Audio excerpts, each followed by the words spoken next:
പാഠം 343. സാഹസം അതിസാഹസമാകുമ്പോൾ.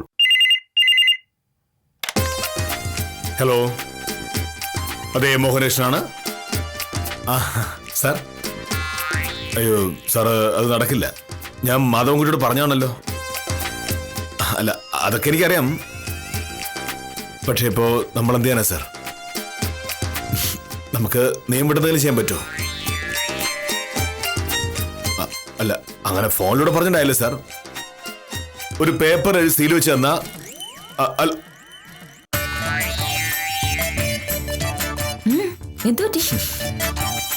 കട്ട് ചെയ്തു. ആര്? Deputy tahsildar Rajendran sir. എന്താ പ്രശ്നം? രാജേന്ദ്രൻ സാറിന്റെ പരിചയക്കാരൻ ഒരു മാധവൻകുട്ടി റിയൽ എസ്റ്റേറ്റ് ബിസിനസ്സുമായിട്ടൊക്കെ നടക്കുന്ന ഒരാളാണ്. ഇത്രയും കാലം ടൗണിലായിരുന്നു ബിസിനസ്. ഇപ്പോ ഈ ഭാഗത്തേക്കും സ്ഥലം വാങ്ങാൻ ഇറങ്ങിയിട്ടുണ്ടെന്നാണ് ശിശുപാലൻ പറയുന്നത്. ടൗണിൽ പുള്ളി വാങ്ങിക്കൂട്ടിയ സ്ഥലങ്ങൾക്കൊക്കെ പുള്ളിക്കാരന്റെ ഇഷ്ടത്തിന് പോക്കുവരെ ചെയ്തിരുന്നു. അല്ല, എങ്ങനെ കിട്ടായിരിക്കും? മാധവൻകുട്ടി ആധാരവുമായിട്ട് വില്ലേജ് ഓഫീസിൽ ചെല്ലുന്നു. ഉടനെ ഡെപ്യൂട്ടി തഹസിൽദാരുടെ ഒരു വിളി വരുന്നു. ഈ മാധവൻകുട്ടി നമ്മുടെ ആളാണ് എന്ന് പറഞ്ഞു. വില്ലേജ് ഓഫീസർക്ക് പിന്നെ പോക്കുവരെ വിചാരിക്കാൻ പറ്റുമോ? ഇപ്പൊ എന്താ ഉണ്ടായത്? അത് പറ. മാധവൻകുട്ടി ഈ ഭാഗത്ത് എവിടെയോ കുറച്ച് സ്ഥലം വാങ്ങിയിട്ടുണ്ടത്രേ. അതിന്റെ ആധാരവുമായി ഒരു ജോലിക്കാരനെ വില്ലേജ് ഓഫീസിലേക്ക് പറഞ്ഞു വിട്ടു. മാധവൻകുട്ടി കോയമ്പത്തൂരാണ്, അതുകൊണ്ടാണ് ജോലിക്കാരന്റെ കയ്യിൽ അപേക്ഷ കൊടുത്തു വിട്ടത് എന്ന് പറഞ്ഞു. ഞാൻ നോക്കിയപ്പോ ആധാരത്തിൽ കാണിച്ചിരിക്കുന്ന വില ശരിയല്ല, അതുകൊണ്ട് തന്നെ പോക്കുവരവ് നടക്കില്ല എന്ന് ഞാൻ വന്ന ആളോട് പറഞ്ഞു. ഇന്നലെ ഈ മാധവൻകുട്ടി എന്നെ കോയമ്പത്തൂർ വിളിച്ചിരുന്നു. അയാളുടെ ആധാരം ഉടനെ പോക്കുവരവ് ചെയ്തേ പറ്റൂ, ഇല്ലെങ്കിൽ പ്രശ്നമാകും. ഡെപ്യൂട്ടി തഹസിൽദാരെ പുള്ളിക്ക് പരിചയമുണ്ട് എന്നൊക്കെ പറഞ്ഞു. ഞാൻ പറഞ്ഞു, ആരെ പരിചയമുണ്ടെങ്കിലും ശരി, പോക്കുവരവ് നടക്കില്ല എന്ന്. ഇപ്പൊ ഈ വിളിച്ചത് ഡെപ്യൂട്ടി തഹസിൽദാർ രാജേന്ദ്രൻ സാറാണ്. മാധവൻകുട്ടി പുള്ളിക്കാരനെ കാണാൻ രാവിലെ വീട്ടിൽ ചെന്നിരുന്നു. ഇതിനായി മാത്രം മാധവൻകുട്ടി കോയമ്പത്തൂരിൽ നിന്ന് വന്നതാണ് എന്നൊക്കെ പറഞ്ഞു. ഞാൻ പറഞ്ഞു, പോക്കുവരവ് നടക്കില്ല സാറേ.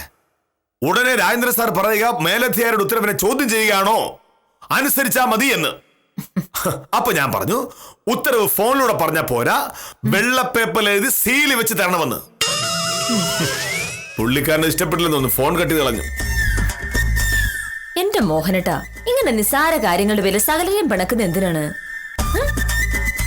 ഈ ഒറ്റ കേസിൽ ഇപ്പൊ തന്നെ 2 ശത്രുക്കളായേ, മാധവൻകുട്ടിയും രാജേന്ദ്ര സാർ. അതുകൊണ്ട് ഇവരെയൊക്കെ പേടിച്ച് ഞാൻ എന്റെ ജോലിയിൽ വിട്ടുവീഴ്ച ചെയ്യണമെന്നാണ് നീ പറയുന്നത്? അങ്ങനെ ചെയ്യണമെങ്കിൽ മോഹനേഷൻ മരിക്കണം. മരിച്ച പിന്നെ എങ്ങനെ അതൊക്കെ ചെയ്യാൻ പറ്റൂ?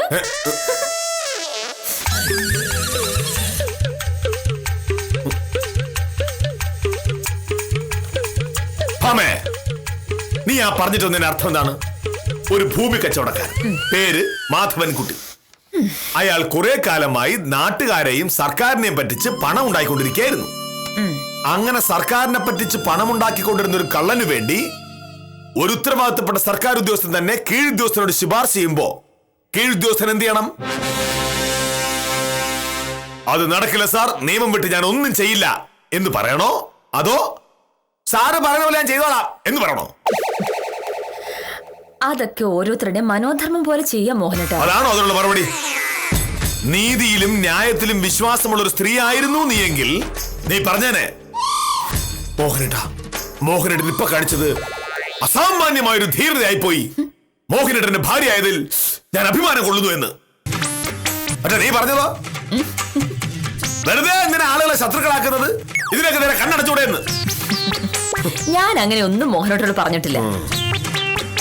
ഒരു കാര്യം കൈകാര്യം ചെയ്യേണ്ട രീതിയിൽ ചെയ്യണമെന്നാണ്. ഇന്നലെ തന്നെ കോടതിയിൽ ഞാൻ വാദിച്ചു ജയിച്ച കേസ് എന്താണെന്നറിയോ? അറിഞ്ഞൂടാ. ഞാൻ പറയാം. സണ്ണിക്കുട്ടി എന്നൊരാൾ ഒരാവശ്യത്തിന് ജലസേചന വകുപ്പിലെ ഓഫീസിലെത്തുന്നു. അവിടെ ഉണ്ടായിരുന്ന അസിസ്റ്റന്റ് എഞ്ചിനീയർ അയാളെ ഒന്ന് ഇരിക്കാൻ പോലും സമ്മതിച്ചില്ല. സണ്ണിക്കുട്ടി ആവശ്യം പറഞ്ഞ പാടെ അസിസ്റ്റന്റ് എഞ്ചിനീയർ പറഞ്ഞു, ഇതൊന്നും ഇവിടെ നടക്കില്ല. എന്താ നടക്കാത്തതെന്ന് സണ്ണിക്കുട്ടി. തർക്കമായി ബഹളമായി നാട്ടുകാർ മുഴുവൻ കൂടി. ആ അസിസ്റ്റന്റ് എഞ്ചിനീയർക്കെതിരെ സണ്ണിക്കുട്ടി സർക്കാരിന് പരാതി കൊടുത്തിട്ട് ഒരു പ്രയോജനം ഉണ്ടായില്ല. അങ്ങനെയാണ് സണ്ണിക്കുട്ടി എന്റെ അടുത്ത് വന്നത്. വന്നപ്പോഴേ ഞാൻ ചോദിച്ചു, സണ്ണിക്കുട്ടി ഇതിന്റെയൊക്കെ ആവശ്യമുണ്ടോ, ഇതങ്ങ് വിട്ടുകളഞ്ഞൂടെ എന്ന്. സർക്കാർ ശമ്പളം വാങ്ങി പൊതുജനങ്ങളോട് അപമര്യാദയായി പെരുമാറുന്ന ഉദ്യോഗസ്ഥന്മാരെ വെറുതെ വിടാൻ പറ്റില്ല എന്ന് സണ്ണിക്കുട്ടി. എത്ര കാശ് വേണമെങ്കിലും ചെലവാക്കാമെന്ന് പറഞ്ഞു. അങ്ങനെ ഞാൻ കേസ് ഏറ്റെടുത്തു. അന്ന് ബഹളം ഉണ്ടായിരുന്നപ്പോ കണ്ടുനിന്ന് നാട്ടുകാരെ മുഴുവൻ സാക്ഷികളാക്കി കേസ് വാദിച്ചു. വിധി പറഞ്ഞപ്പോ ജഡ്ജി പറഞ്ഞത് എന്താണെന്നറിയോ? പൊതുജനങ്ങളുടെ നികുതി പണത്തിൽ നിന്നും ശമ്പളം പറ്റുന്ന ഉദ്യോഗസ്ഥർ ജനങ്ങളുടെ ഉദ്യോഗസ്ഥരാണ്. അവർ ജനങ്ങളോട് മാന്യമായി പെരുമാറണമെന്ന്. കേസ് ജയിച്ചു കഴിഞ്ഞ് സണ്ണിക്കുട്ടി എന്നോട് പറയുക, അഹങ്കാരികളായ സർക്കാർ ഉദ്യോഗസ്ഥന്മാർക്ക് ഇതൊരു പാഠമായിരിക്കണം വക്കീലെന്ന്. നീ ഇതിപ്പോ ഇവിടെ പറഞ്ഞ കാര്യം എന്താണ്? നാട്ടുകാരന്റെ മോഹനടനെ പറ്റിയും പറയുന്നുണ്ടാവില്ലേ അഹങ്കാരിയായ ഉദ്യോഗസ്ഥനെന്ന്. മോഹനടന്റെ പെരുമാറ്റം അത്തരത്തിലല്ലേ? ഞാൻ മാന്യമായി ജീവിക്കുന്ന ആളുകളോടല്ല അങ്ങനെ പെരുമാറുന്നത്. അന്യായമായി പണമുണ്ടാക്കാൻ നോക്കുന്നവരോടും അഴിമതിക്കാരോടും കള്ളന്മാരോടുമാണ്. ഈ മോഹനകൃഷ്ണൻ ജീവിച്ചിരിക്കുന്നിടത്തോളം കാലം അങ്ങനെ പെരുമാറും. എനിക്ക് വലുത് സത്യവും നീതിയും ന്യായവുമാണ്. ഡെപ്യൂട്ടി തഹസിൽദാർ രാജേന്ദ്ര സാർ ആയിരിക്കും. ഇനിയും മാധവൻകുട്ടിക്ക് വേണ്ടി ശുപാർശ ചെയ്യാനാണ് വിളിക്കുന്നതെങ്കിൽ അങ്ങനെ വിവരം അറിയും.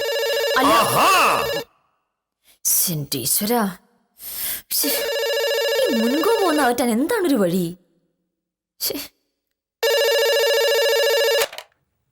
ഹലോ സാറേ, ഞാനാണ് ഉത്തമൻ. എന്താ ഉത്തമ? സാർ, ആ മാധവൻകുട്ടിയായിട്ട് എന്താണ് പ്രശ്നം? മാധവൻകുട്ടിയുമായിട്ട് എനിക്ക് പ്രശ്നമൊന്നുമില്ല. അയാൾ കൊണ്ടുവന്ന ആധാരം പോക്കുവരവ് ചെയ്യാൻ പറ്റില്ല എന്ന് ഞാൻ പറഞ്ഞു. അതിന് അയാൾക്ക് എന്തെങ്കിലും പ്രശ്നമുണ്ടോ എന്ന് എനിക്കറിയില്ല. ഞാൻ ഇപ്പം മാധവൻകുട്ടിയെ കണ്ടു സാറേ. ഞങ്ങൾ തമ്മിൽ ടൗണിൽ വെച്ചുള്ള പരിചയമാ. എന്നോട് ചോദിച്ചു മോഹനയുടെ സാറുമായിട്ട് അടുപ്പത്തിലാണോ എന്ന്. എന്താണ് കാര്യമെന്ന് ഞാൻ ചോദിച്ചപ്പോഴാണ് പോക്കുവരവിന്റെ കഥ ഞാൻ അറിയുന്നതേ. അയാൾ സാറിനെ കണ്ട് കാര്യം സാധിക്കാനായി കോയമ്പത്തൂരിൽ നിന്നാണ് വന്നിരിക്കുന്നത്. എന്നെ കണ്ടാൽ അയാളുടെ കാര്യം സാധിക്കുന്ന പ്രശ്നമില്ല എന്ന് പറഞ്ഞേക്കും. ഞാൻ അയാളോട് പറഞ്ഞു സാറേ. അപ്പൊ അയാൾ എന്റെ അടുത്ത് പറയാണ്, സാറിന് കാശ് എത്രയാണ് വേണ്ടെന്ന് വെച്ചാൽ പറഞ്ഞാൽ മതി, കൊടുക്കാന്ന്. കൈക്കൂലിയോ? അല്ല, പിന്നെ അതെ അതെ. പക്ഷെ ഞാൻ പറഞ്ഞു, സാർ അങ്ങനെ കൈക്കൂലി വാങ്ങുന്ന ആളേ അല്ല, ആ വഴിക്ക് ശ്രമിച്ചതൊന്നും ഒരു കാര്യമില്ലെന്നും പറഞ്ഞു. അപ്പൊ മാധവൻകുട്ടി ഇങ്ങോട്ട് പറയാണ്, കൈക്കൂലി വാങ്ങാത്ത സർക്കാർ ഉദ്യോഗസ്ഥനോ? ഇതെന്താണ് ഉത്തമ, കേരളമല്ലേ എന്ന്. സാറേ, അവ അങ്ങോട്ട് പോന്നിട്ടുണ്ടേ.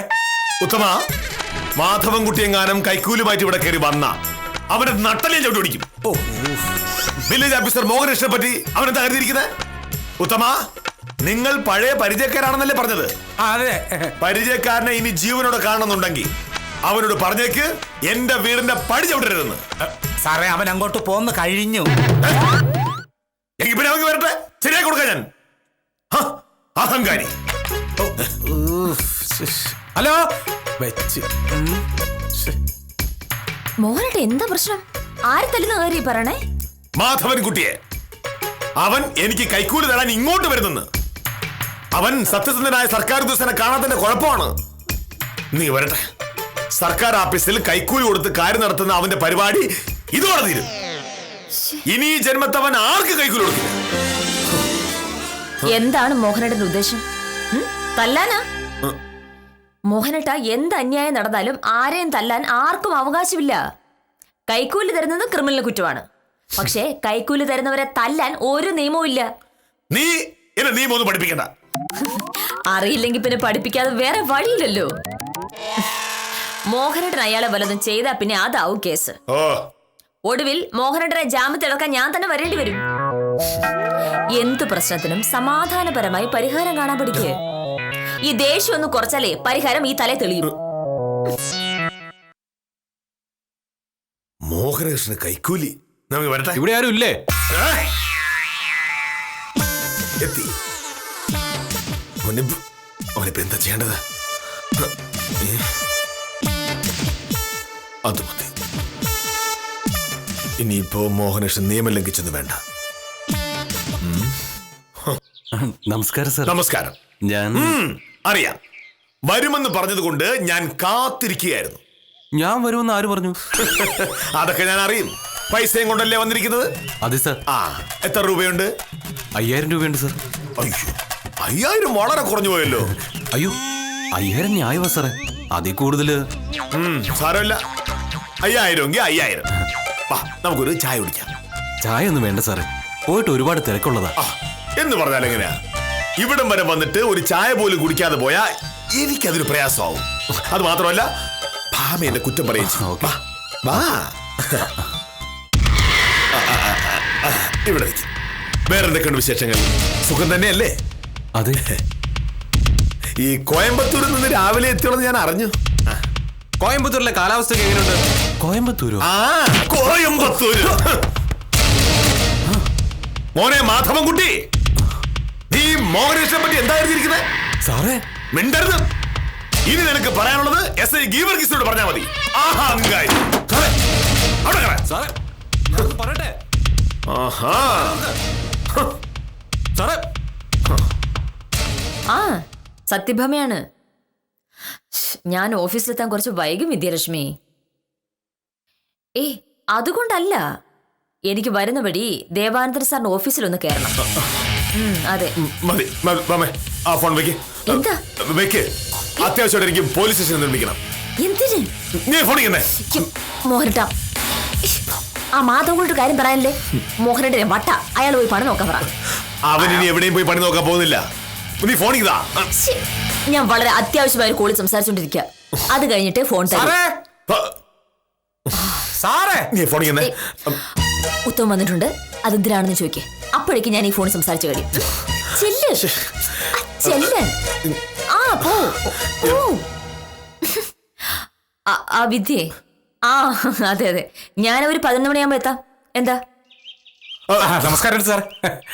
ഞാനൊരു അത്യാവശ്യ കാര്യം പറയാനാണ് വന്നതും. നമ്മുടെ മാധവൻകുട്ടിയുടെ കാര്യം. മാധവൻകുട്ടിയുടെ കാര്യം എന്ത് പറയാൻ? മാധവൻകുട്ടിയെ എന്ത് ചെയ്യണം എന്ന് എനിക്കറിയാം. എനിക്ക് ചെയ്യാനുള്ളത് ഞാൻ ചെയ്ത് കഴിഞ്ഞു.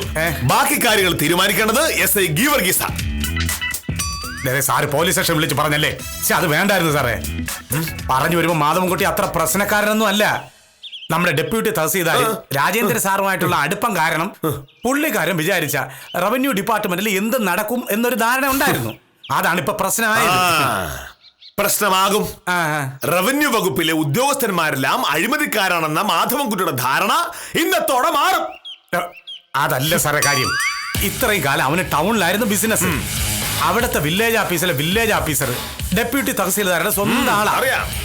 അതുകൊണ്ട് മാധവൻകുട്ടി ഏത് വസ്തു വാങ്ങിച്ചാലും പോക്കുവരവ് ചെയ്യാൻ വില്ലേജ് ഓഫീസിലോട്ട് ചെന്നാ മതി, അപ്പൊ തന്നെ നടത്തി കൊടുക്കും. അതുപോലെയാണ് എല്ലാ വില്ലേജിലെയും വില്ലേജ് ഓഫീസർ എന്ന് ഇവൻ ധരിച്ചുപോയി. അതിനവനെ കുറ്റം പറയാൻ പറ്റുമോ? അതിനവനെ കുറ്റം പറയും. കാരണം ജീവിതത്തിൽ ഇതുവരെ 10 പൈസ കൈക്കൂലി വാങ്ങാത്ത കെ മോഹനേഷിന് 5000 രൂപ കൈക്കൂലി തരാൻ ശ്രമിച്ച അവൻ ഇനി മേലിൽ ആവർത്തിക്കില്ല. സാർ ആ വിഷയം വീട്. ഞാൻ മാധവൻകുട്ടിയോട് കാര്യം പറഞ്ഞൊക്കെ മനസ്സിലാക്കിയിട്ടുണ്ട്. ഇനി അവൻ കൈക്കൂലി തരാമെന്നും പറഞ്ഞുകൊണ്ട് വില്ലേജ് ഓഫീസിലോട്ട് വരൂല. വന്നത് വില്ലേജ് ഓഫീസിലേക്കല്ലോ, വില്ലേജ് ഓഫീസർ വീട്ടിലേക്കല്ലേ. വീട്ടിലേക്കോ? സാർ എന്താ പറയുന്നേ? സാറിന് ഞാൻ ഫോൺ വിളിച്ചപ്പോ സാറ് പറഞ്ഞില്ലേ കൈക്കൂലുമായിട്ട് ഈ ഭാഗത്തെങ്ങാനും വന്ന ചവിട്ടി അവന്റെ നട്ടലൊടിക്കുന്നു. അതുകൊണ്ട് ഞാൻ അവന്റെ പുറകെ വിട്ടു. നമ്മുടെ പോസ്റ്റ് ഓഫീസിന്റെ മുമ്പിൽ വെച്ച് അവന്റെ കാറിന്റെ കുറുകെ കയറ്റി വണ്ടി നിർത്തിച്ച് ഞാൻ കാര്യം പറഞ്ഞു. മാധവൻകുട്ടി, ബാക്കിയുള്ളവരോട് കളിക്കുന്നത് പോലെ നീ കെ മോഹനന്റെ സാറിനോട് കളിച്ചാൽ നീ വിവരമറിയപ്പെടാ അഹങ്കാരി. അവൻ അതങ്ങ് കാര്യമായിട്ട് എടുത്തില്ല. പക്ഷേ പോസ്റ്റ്മാൻ ദിലീപും കൂടെ അവിടെ വന്നതോടുകൂടി ഇവിടത്തെ വില്ലേജ് ഓഫീസിന്റെ ഒരു രീതി മാധവൻകുട്ടിക്ക് മനസ്സിലായി. ദിലീപിന്റെ കൈവശാവകാശ സർട്ടിഫിക്കറ്റുമായി ബന്ധപ്പെട്ടതിന്റെ പുകിലെ അവൻ ഇതുവരെ മറന്നിട്ടില്ലല്ലോ. അപ്പൊ മാധവൻകുട്ടി പറഞ്ഞു, അങ്ങനെ പ്രശ്നമാണെങ്കിൽ ഡെപ്യൂട്ടി തഹസീൽദാരുമായിട്ട് സംസാരിച്ചോളാമെന്ന്. അങ്ങനെ ആ വഴിക്ക് അവൻ സ്ഥലം വിടുകയും ചെയ്തു. അവ സ്ഥലം വിട്ടില്ല ഉത്തമ. മാധവൻകുട്ടി നേരെ ഇവിടെ കയറി ഉത്തമ. ഇവിടെയോ? സാർ ഇതെന്തോ നീ പറയുന്നത്? മാധവൻകുട്ടി തിരിച്ചു പോകുന്നത് ഞാൻ കണ്ടതല്ലേ സാറെ. പാലം കടന്ന് കാറ വളവ് തിരിഞ്ഞതിന് ശേഷമാണ് ഞാൻ ഇങ്ങോട്ട് പോകുന്നത് സാറേ. എന്തുവാ സാറേ? ഇവിടെ വന്നാര്? ഇവിടെ വന്ന ആര്? ഒരാള് വന്നു, 5000 രൂപ തന്നു. എന്നിട്ട് എന്താണ് പറ സാറേ?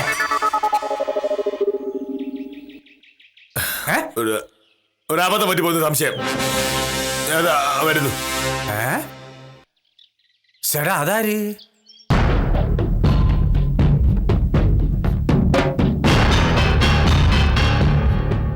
ആ നാരായണ, ഒരു പ്രശ്നമുണ്ട്. ഞാൻ സത്യഭാമ വക്കീലിന്റെ വീട്ടിലാ.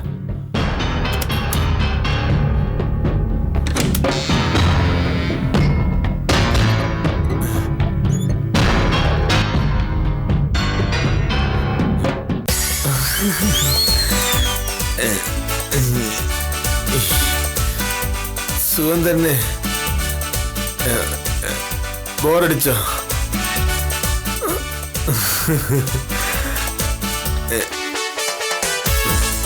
ഞാൻ ചായ എടുക്കാൻ പോയതാ.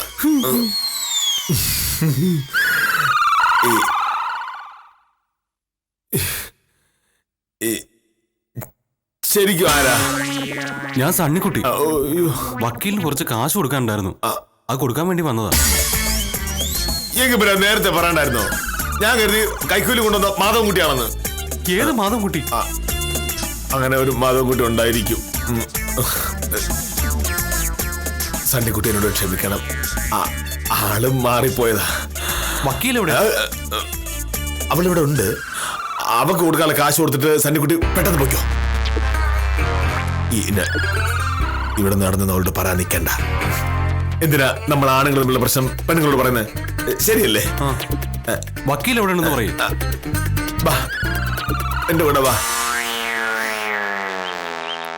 എന്താ ഉത്തമ? സാർ എന്തോ അബദ്ധം പറ്റിയെന്ന് പറഞ്ഞാൽ അങ്ങോട്ട് പോണുണ്ട്. എന്താ അബദ്ധം? ഞാൻ ഫോൺ ചെയ്തോണ്ടിരുന്നപ്പോ പോലീസിനെ വിളിക്കണമെന്ന് പറഞ്ഞ അവിടെ വന്നിരുന്നു. എന്താണ് കാര്യം? എനിക്ക് കറക്റ്റ് ആയിട്ട് അങ്ങോട്ട് പിടിയിട്ടില്ല വക്കീലേ. അല്ല, ഇവിടെ ആരെങ്കിലും വന്നിരുന്ന? ഏതോ മാധവൻകുട്ടി വരുന്നെന്ന് പറഞ്ഞ കുറച്ചു മുന്നേ ഭയങ്കര ബഹളമായിരുന്നു. മാധവൻകുട്ടി ഒന്നും വരില്ല. എന്റെ കണക്ക് കൂട്ടൽ ശരിയാണെങ്കിൽ വേറെ ആരോ ഇവിടെ വന്നിട്ടുണ്ട്. ഇവിടെ നിൽക്കായിരുന്നു. വാ, ഇത് നിന്നെ കാണാൻ വന്ന ആളാ സണ്ണിക്കുട്ടി. സണ്ണിക്കുട്ടി ഇതെങ്ങനെ അകത്ത് പോയത്? ഞാൻ പോയതല്ല, ഈ സാർ എന്നെ കൊണ്ടുപോയതാ. സാറോ? എന്തിനാ? എന്റെ വക്കീലെ രാവിലെ പൈസ കൊണ്ടുവരാന്ന് ഞാൻ ഇന്നലെ പറഞ്ഞ ഓർമ്മയുണ്ടോ? ആ പൈസയായിട്ട് വന്നതാ. പൈസ സാറിനെ ഏൽപ്പിച്ചിട്ട് പോവാന്ന് കരുതിയപ്പോഴേക്കും സാർ എന്നെ വിളിച്ച് അകത്ത് കൊണ്ടുപോയി. എന്തിന്? വക്കീല് പൈസ ഒന്ന് പിടിച്ചേ. നമ്മൾ തമ്മിലുള്ള ഇടപാട് ഇതോടെ തീർന്നു. ഇനി എന്തെങ്കിലും കേസ് ഉണ്ടാവുകയാണെങ്കിൽ ഞാൻ വേറെ വക്കീലിനെ കണ്ടുപിടിച്ചോളാം. ഇമാതിരി ഒരു ഭ്രാന്തന്റെ കൂടെയാണ് വക്കീൽ താമസിക്കുന്നതെന്ന് എനിക്കറിയില്ലായിരുന്നു. അതറിയാമായിരുന്നെങ്കിൽ ഞാൻ ഈ പൈസയായിട്ട് വക്കീൽ ഓഫീസിൽ വരികയുണ്ടായിരുന്നുള്ളൂ. വക്കീലിന് കൊടുക്കാനുള്ള കാശുമായിട്ട് വീട്ടിൽ വരുന്നവനെ വിളിച്ച് മുറിക്കകത്ത് പൂട്ടിയിടാന്ന് വെച്ചാ വരട്ടെ സാറേ.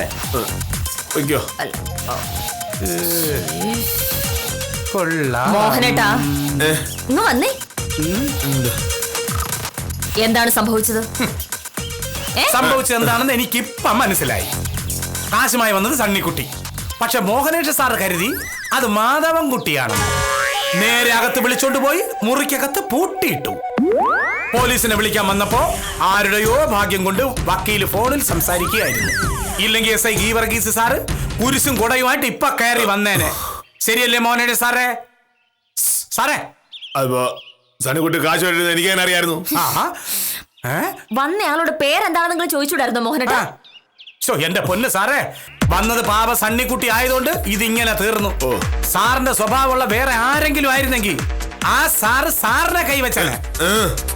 അങ്ങനെ വന്ന ആ കേസില് വക്കീൽ ആരുടെ കൂടെ നിൽക്കുമായിരുന്നു? ഞാൻ പോകുന്നേ. ഉത്തമ, എന്താ ഈ സമയം വേറെ ആരോടും പറയണ്ട. ആളുകൾ തെറ്റിദ്ധരിക്കും. ഞാനായിട്ട് പറയേണ്ട കാര്യമില്ലല്ലോ. സണ്ണിക്കുട്ടി എന്നെ പറഞ്ഞോളൂല്ലോ. സണ്ണിക്കുട്ടിക്കാണെങ്കിൽ നാട്ടിൽ നല്ല പേരാ. സാറിന് പ്രാന്താണെന്ന് അവൻ പറഞ്ഞ നാട്ടുകാർ വിശ്വസിക്കാൻ ചെയ്യും. ഞാൻ പോണേ.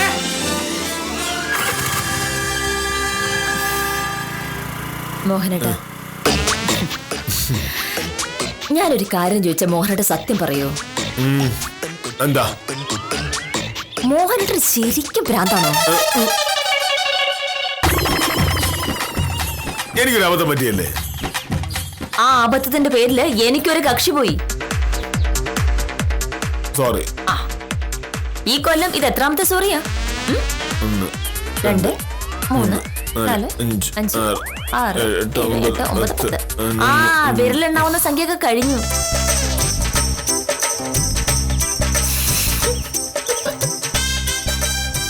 കൈക്കൂലിക്കാരെ കൈകാര്യം ചെയ്യേണ്ട നിയമപരമായ രീതിയിലാണ് ഇക്കാര്യത്തിൽ മോഹനകൃഷ്ണൻ പെരുമാറിയതെന്ന് സമ്മതിച്ചേ പറ്റൂ. പക്ഷേ കണക്ക് കൂട്ടൽ ചെറുതായൊന്ന് തെറ്റിപ്പോയതാണ് പ്രശ്നമായത്. ഇവിടെ വില്ലേജ് ഓഫീസർക്ക് ചെറിയൊരു അബദ്ധം പറ്റിയെങ്കിലും അദ്ദേഹത്തിന്റെ സത്യസന്ധതയെ ബഹുമാനിച്ചേ പറ്റൂ. മോഹനകൃഷ്ണന്റെയും സത്യഭാമയുടെയും പുതിയ കഥകളുമായി കാര്യം നിസാരം തുടരും.